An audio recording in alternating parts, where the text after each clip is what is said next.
So if you try to change the dimensions of your artboard in Adobe Illustrator CC and come across this error dialog box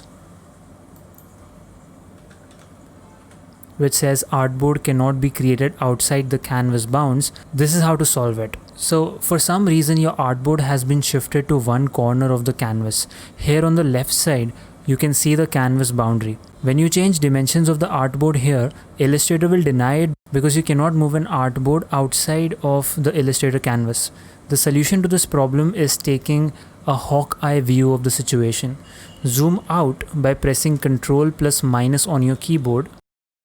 Now you want to go into edit artboards. Hover over the artboard until you see this symbol here. Drag it with your left mouse button and leave it here somewhere in the center. Any hidden or locked objects in the artboard will not be moved. Okay. Now you can scale your artboard to whatever you want. Thank you for watching. If you want to see more such tips, tricks and tutorials, please consider subscribing to this channel.